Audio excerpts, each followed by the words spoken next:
नमस्कार, आदाब। Freedom express में आपका स्वागत है और गांधी के रास्ता में इस सप्ताह हम बोलने की आज़ादी पर बात करेंगे और हमारे साथ गांधीवादी एक्टिविस्ट और बुद्धिजीवी हिमांशु कुमार हैं।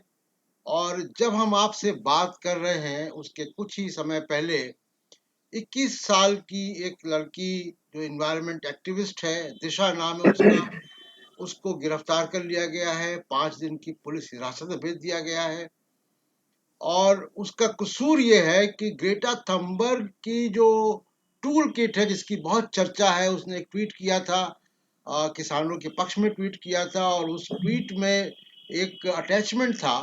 उस अटैचमेंट को एडिट करने पे कुछ जो दिल्ली पुलिस जो जांच कर रही है, दिल्ली पुलिस की टीम बेंगलोर गई है, उसको गिरफ्तार कर लिया, उस 21 साल की लड़की को। जब हम आपसे बात कर रहे हैं तब तमाम पत्रकारों पे हमले हो रहे हैं। अभी न्यूज़ क्लिक के दफ्तर में रेड चली है, 100 घंटे तक ईडी की रेड चली है, क्योंकि वो कुछ लिखते रहे हैं, स्वतंत्र पत्रकारिता करते रहे हैं। उसके अलावा मनदीप पुनिया को सिंघू बॉर्डर से गिरफ्तार किया गया। तमाम नामी गिरामी पत्रकारों को के ऊपर सेडेशन के चार्जेस हो गए। गूगल और ट्विटर को भी नहीं छोड़ा गया। तो एक पूरा एक इमरजेंसी से भी बुरा माहौल मैं कहूंगा, क्योंकि इमरजेंसी में क्या हो रहा था हिमांशु जी, कि इमरजेंसी में जो पत्रकार और एक्टिविस्ट थे वो जेलों में जा रहे थे जी। इमरजेंसी का कहर आम जनता पे नहीं पड़ रहा था। अब तो जी। कोई भी बोल रहा है जी। तो उसको जेलों में डाला जा रहा है, उसको दबाया जा रहा जी। है।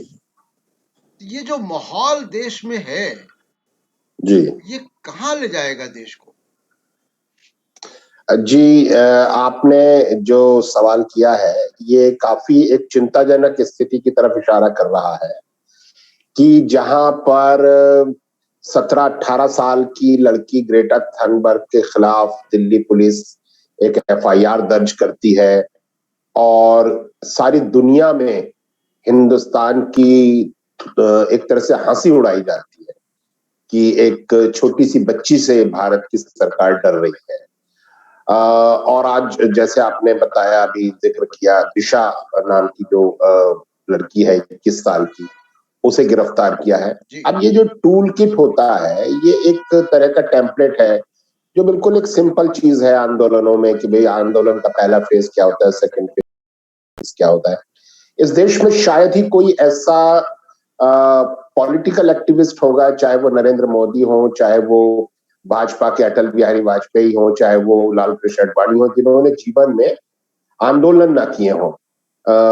मोदी जी की अगर आप फोटोग्राफ्स उठा लें कुछ साल पहले तक की, तो वो 370 हटाने के लिए आंदोलन करते दिख रहे हैं, वो गौहत्या के लिए या वो दूसरे मुद्दों पर आंदोलन करते रहे हैं, महंगाई के खिलाफ। और तो जीवन में कोई भी आज राजनेता ऐसा नहीं है जिसने आंदोलन ना किए हो सोशल इश्यूज पर। तो आंदोलन करना कब से अपराध हो गया, ये एक नई चीज ये सरकार लेकर आई है। जैसे उत्तर प्रदेश में इस वक्त जो भी आंदोलन करता है उसको गुंडा एक्ट लगा दिया जाता है। आंदोलन में अगर कोई नहीं भी गया, जैसे एसआर दारापुरी साहब, जिन्होंने अपने घर से ही सीए एनआरसी के बारे में एक अपने कंप्यूटर से एक प्रिंट आउट निकाला और पकड़कर एक फोटो खींच के फेसबुक पे डाल दिया कि मैं सीए एनआरसी का विरोध करता हूं, उस पर उनको जेल में डाल दिया गया। बनारस की गांधीवादी सोशल एक्टिविस्ट जागृति राही, जो सिर्फ एक मीटिंग में शामिल हुई थी कि भाई हमको सीए एनआरसी आंदोलन का समर्थन करना है, उनको षड्यंत्रकारी बता दिया गया। मतलब आप आंदोलन में नहीं भी गए, लेकिन अगर उसके बारे में बात करने के लिए कोई बैठक हुई और आप उसमें शामिल हुए तो आपको षड्यंत्र करने का आरोपी बना दिया जाएगा। अब ये आंदोलन करना कब से षड्यंत्र, देशद्रोह, समाजद्रोह, गुंडा गर्दी ये हो गया, जिसके ऊपर एनएसए और गुंडा एक्ट और देशद्रोह और जेलों में डाला जा रहा है। ये क्या देश बना रहे हैं हम लोग? क्या हम एक सभ्य समाज की जो बुनियादी शर्त होती है कि भाई लोग जो है वो अपनी बात रख सकते हैं, वो सोच सकें स्वतंत्र होकर, गलत चीजों का विरोध कर सके, गलत कानूनों का विरोध कर सके।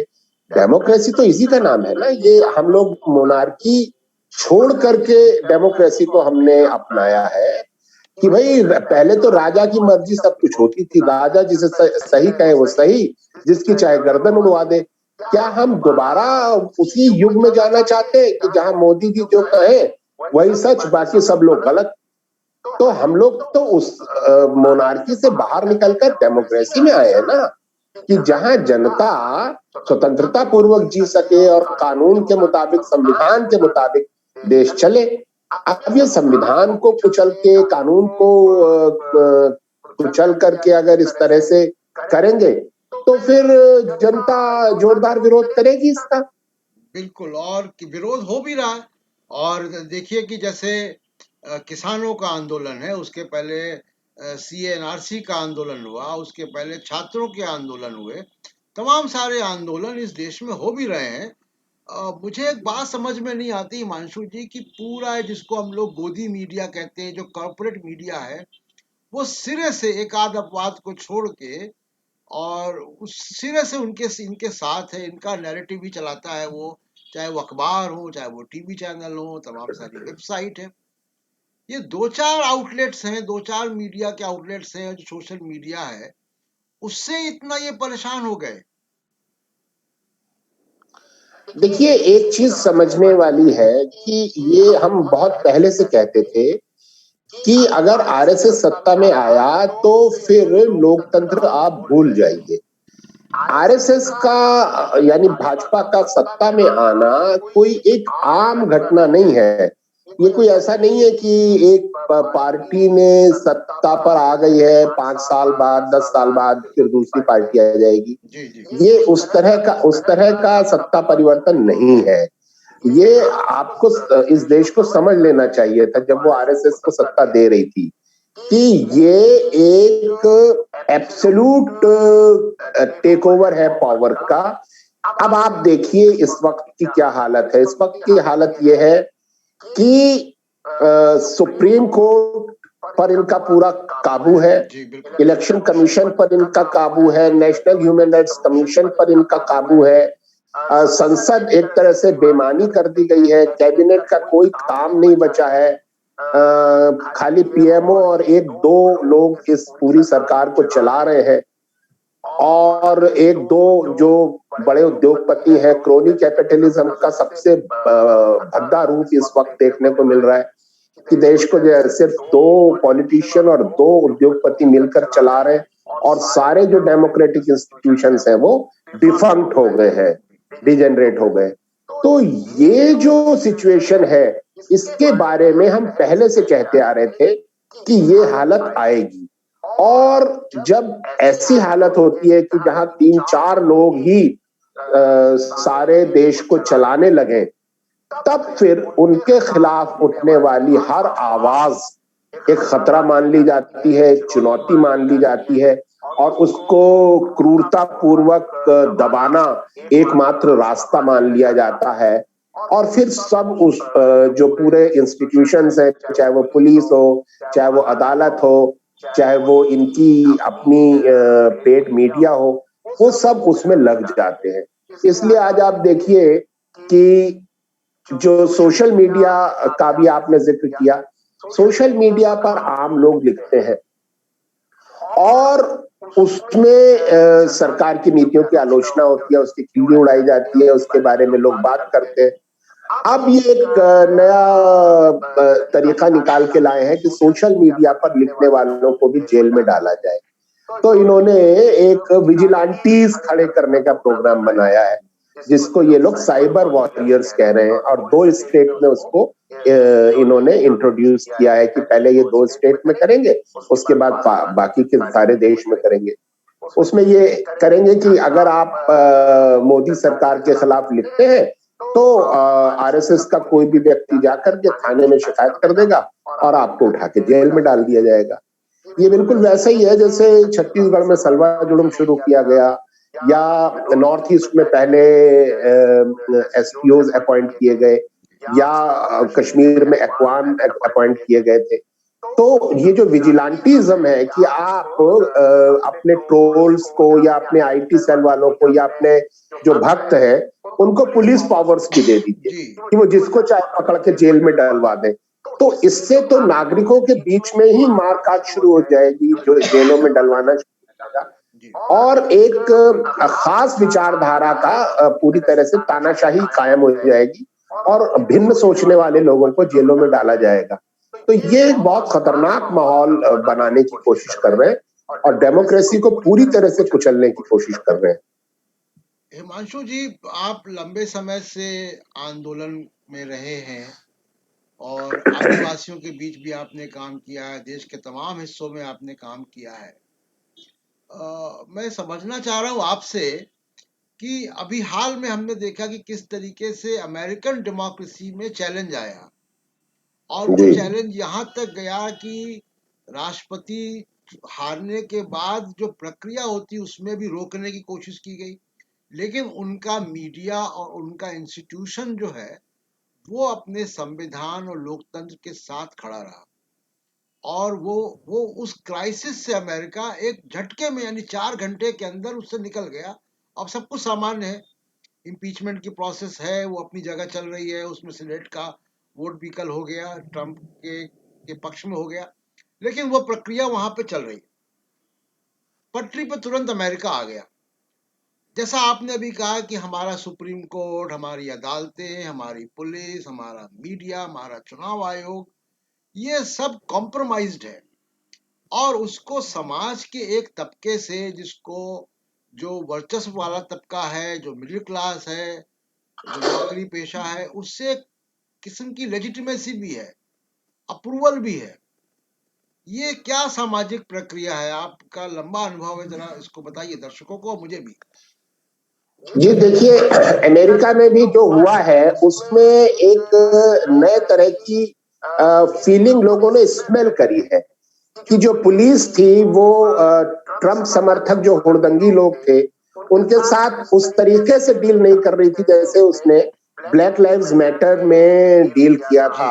खास तौर से जो ब्लैक प्रोटेस्टर्स थे उनका जिस तरह से दमन किया गया, उस तरीके से उसने ट्रंप समर्थकों के साथ बर्ताव नहीं किया। तो वहां पर प्रिजुडिस साफ दिख रहा था गोरे पुलिस वालों का। और अमेरिकी समाज को भी ट्रंप ने एक तरीके से डिवाइड किया है, हमारे कई अमेरिकी साथियों ने कहा है। और जो पूंजीवाद है और राइट विंग है, ये जिस तरीके से दुनिया भर के सोसाइटीज में काम कर रहा है, ये सोसाइटीज को बांट रहा है वेस्टेड इंटरेस्ट्स के बेस पर। ये वेस्टेड इंटरेस्ट क्या है? वेस्टेड इंटरेस्ट ये है कि जो प्रिविलेज क्लासेस हैं, चाहे वो अमेरिका में गोरा है, अमीर है, भारत में सवर्ण है और पैसे वाला है, ये प्रिविलेज क्लासेस हैं। ये जो प्रिविलेज क्लासेस है ये कैपिटलिज्म के साथ एक गठजोड़ करके अपने प्रिविलेज को और बढ़ा रहे हैं और फासिज्म की तरफ जा रहे हैं। इनके लिए डेमोक्रेसी एक अड़चन है, इनके लिए कानून एक अड़चन है, संविधान अड़चन है, जो एथिक्स है वो एक अड़चन है। तो ये ना एथिक्स को मारने को तैयार है, ना कॉन्स्टिट्यूशन को, ना लॉज को। ये अपने प्रिविलेज को बचा रहे हैं और बचाने की लड़ाई लड़ रहे हैं और कैपिटलिज्म इसमें इनकी मदद कर रहा है। ये चीज आपको भारत में भी देखने को मिलेगी कि भारत का जो सवर्ण अमीर परंपरागत शासक वर्ग है वो भारत में मोदी और आरएसएस के साथ है। इसी तरीके से अमेरिका का जो गोरा और प्रिविलेज वर्ग था वो बहुत बड़ी तादाद में वो ट्रंप के साथ हो गया था।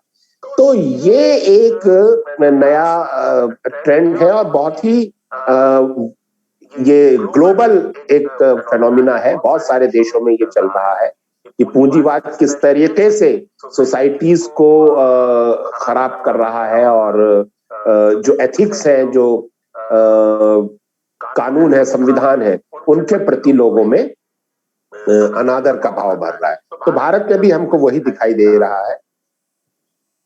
जी।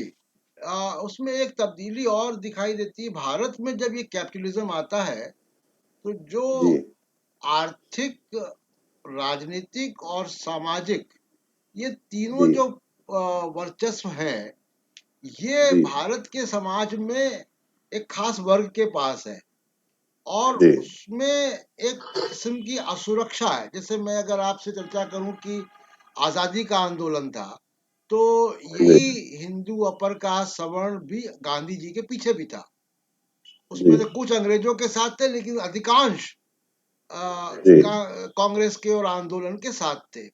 जी जब इमरजेंसी की चुनौती भारत में आई, तो भी जी ये ये जो मिडिल क्लास था, ये साथ में खड़ा हुआ, इमरजेंसी के खिलाफ खड़ा हुआ।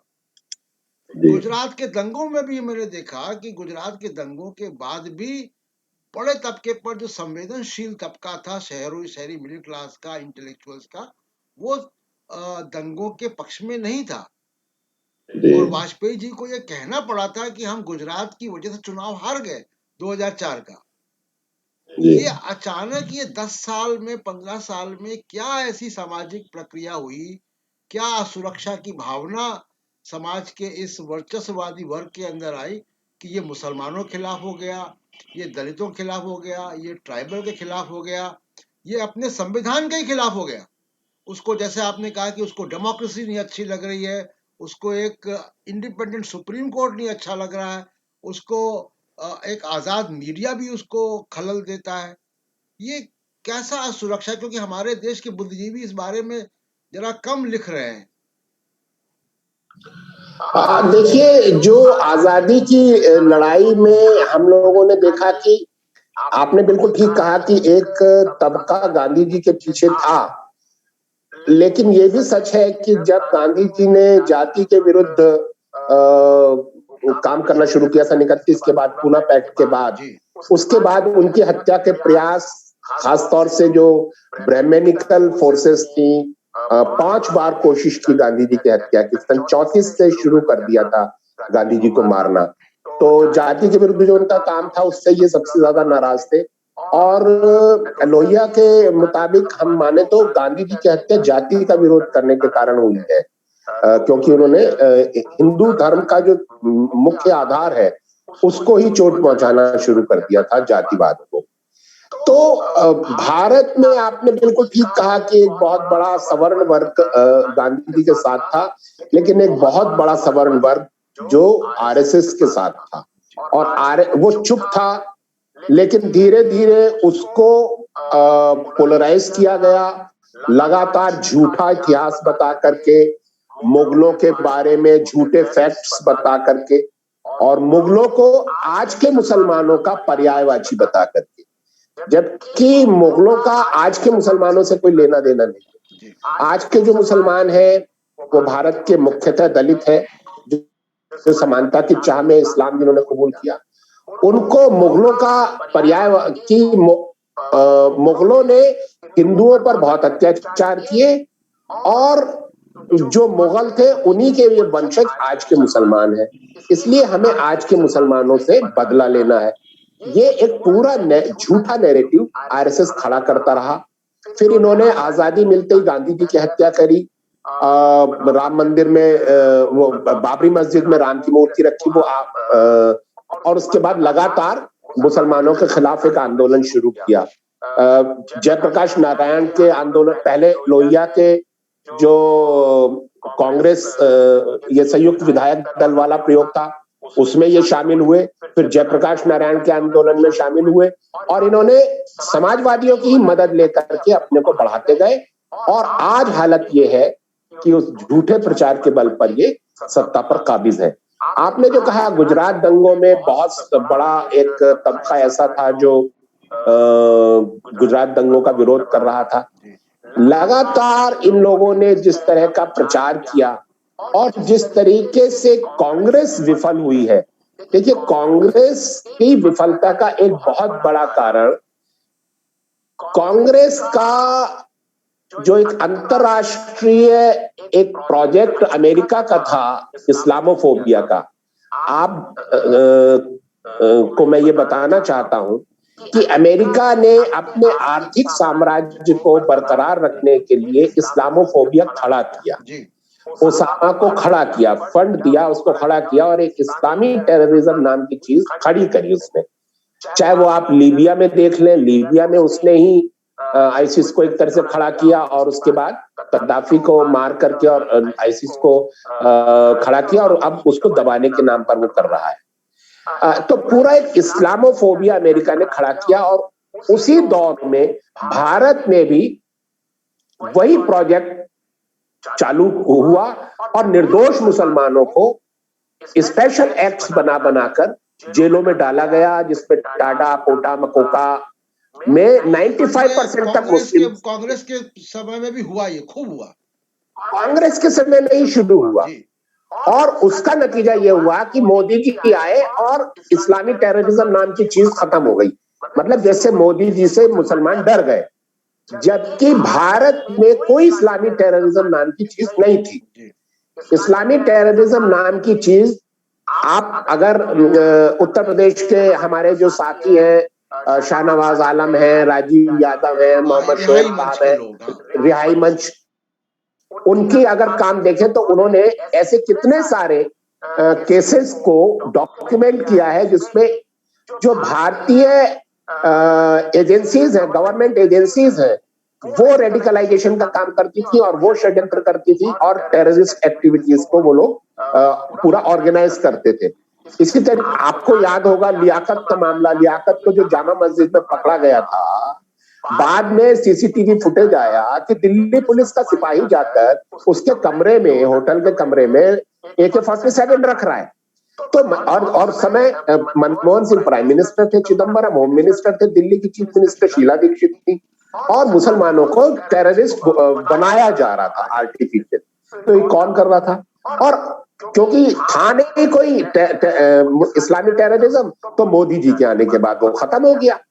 तो मोदी जी, अब आज आप अगर एक कॉमन हिंदू से बात करें, हम अपने फैमिली मेंबर से बात करते हैं, तो वो यही कहते हैं कि भाई कांग्रेस के टाइम में टेररिज्म था, मोदी जी ने आके टेररिज्म खत्म कर दिया।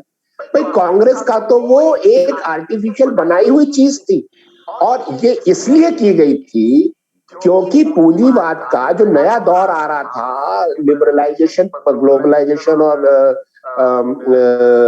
प्राइवेटाइजेशन का, उस समय जनता ने ये पूछना शुरू कर दिया था कि अगर आप अब वेलफेयर स्टेट नहीं रहेंगे तो हमको गवर्नमेंट की फिर क्या जरूरत है? तो तब ये लाया गया कि आप खतरे में हैं, गवर्नमेंट आपको बचा रही है। किससे बचा रही है? तो खतरा तो था नहीं, तो खतरा क्रिएट किया गया। इंटरनेशनली अमेरिका ने अपने इकोनॉमिक एम्पायर को बरकरार रखने के लिए किया और इंडिया में उस कैपिटलिज्म को एक्सपेंड करने के लिए इस्लामी टेररिज्म का यह हवा खड़ा किया गया।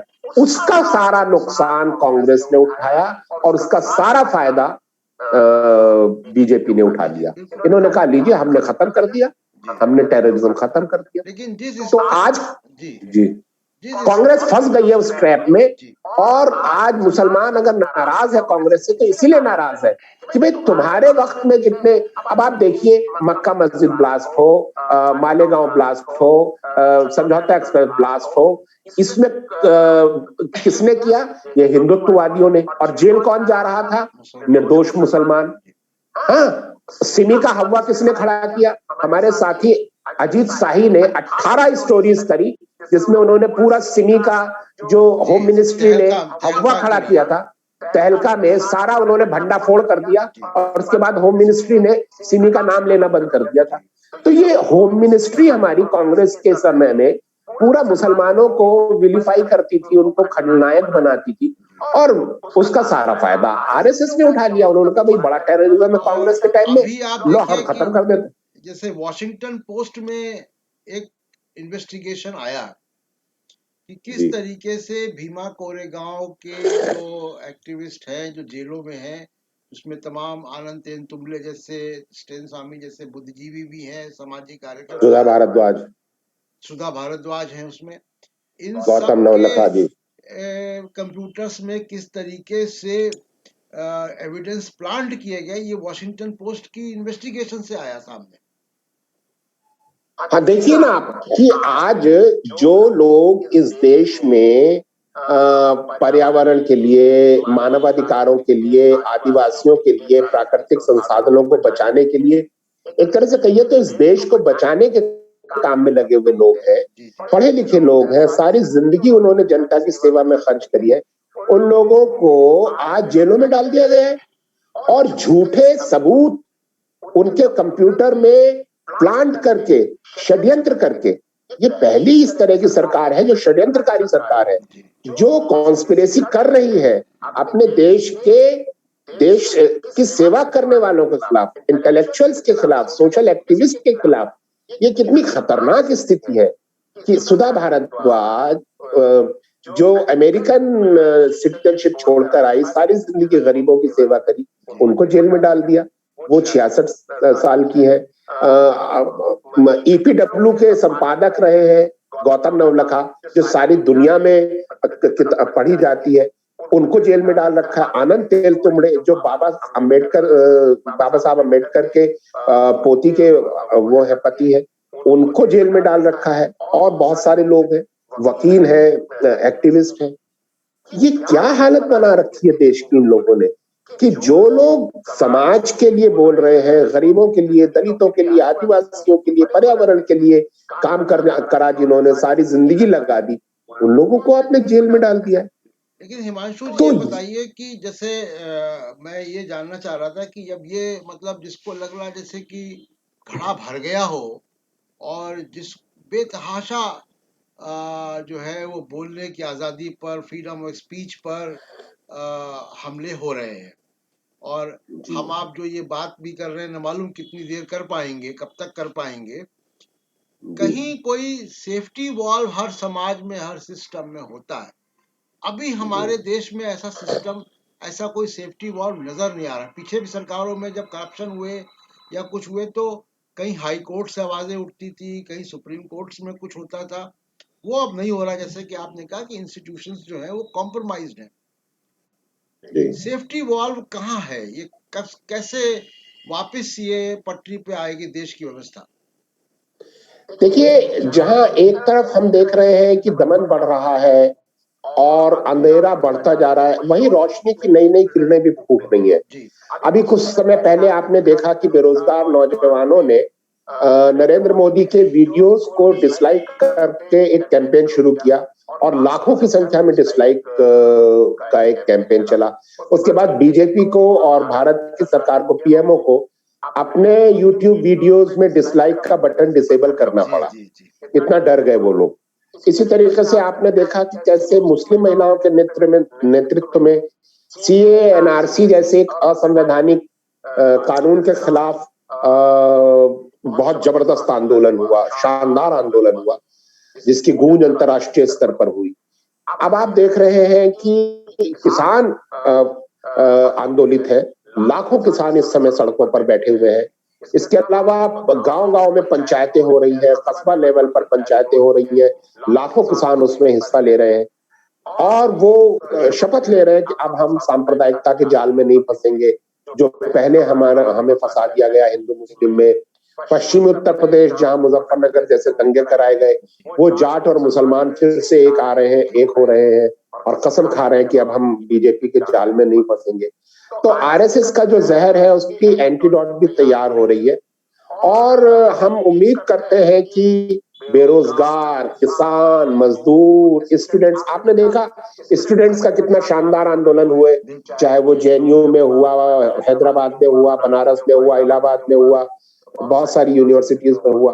तो जब स्टूडेंट्स, महिलाएं, मजदूर, किसान सब साथ में आएंगे तो ये जो इस देश के संविधान को, इस देश के की जो एक परंपरा है आजादी की, स्वतंत्र विचार की, अभिव्यक्ति की, उसको नष्ट करने वाली जो ये फोर्सेस है, आरएसएस और बीजेपी जैसी, जो जिनको ना इस देश के इतिहास का पता है, ना परंपराओं का पता है, ना इस देश के धर्म का पता है, वो जो हरकतें कर रहे हैं उसको इस देश की जनता फेल कर देगी मिलकर के, सारे हिंदू मुसलमान सिख ईसाई मिलकर के उसको फेल करेंगे।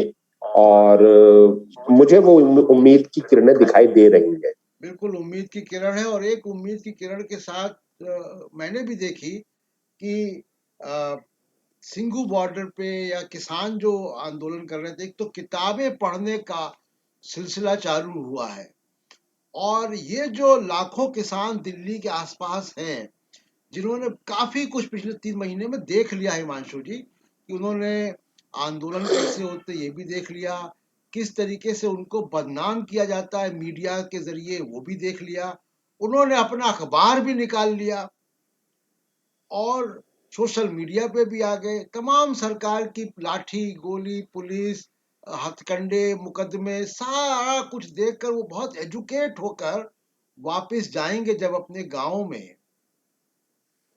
तो वो जरूर एक नई नई नए समाज की बुनियाद रखेंगे।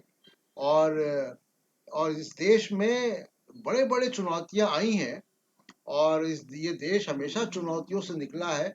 कोई ना कोई आंदोलन, कोई ना कोई अच्छी जो विचार हैं वो आते हैं और इस देश के लोकतंत्र को, इस देश के समाज को बचाते हैं, और मौजूदा समय में भी यही होगा। हालांकि अभी जो दिखाई दे रहा है वो काफी डरावना है, और चिंताजनक है देश की लोकतंत्र के लिए, भारत के संविधान के लिए। और आज के एपिसोड में इतना ही। हिमांशु जी, मुझसे जुड़ने के लिए बहुत बहुत शुक्रिया, और फिर आपसे बात होती रहेगी। और जैसा आप लोग जानते हैं साथियों कि फ्रीडम एक्सप्रेस आपके पैसे से चलने वाला आपका अपना मीडिया हाउस है। तो नीचे स्क्रॉल में हमारे डिटेल्स हैं, उस पर आप मदद भी कर सकते हैं।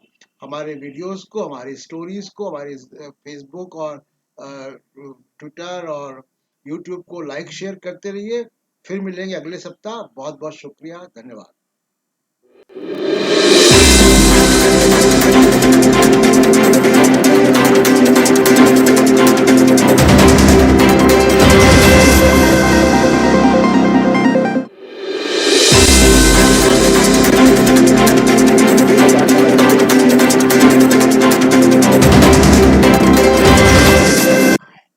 जी, अभी भेजता हूँ थोड़ी देर में आपको।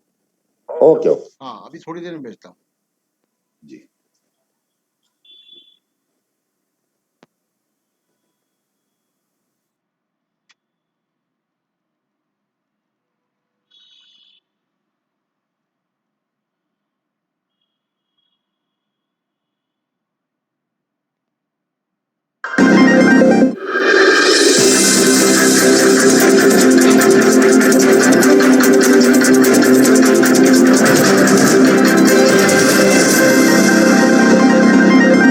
नमस्कार, आदाब। फ्रीडम एक्सप्रेस में आप सबका स्वागत है, और गांधी का रास्ता में इस सप्ताह और आज हम बात करेंगे प्रेस की आज़ादी की, बोलने की आज़ादी की।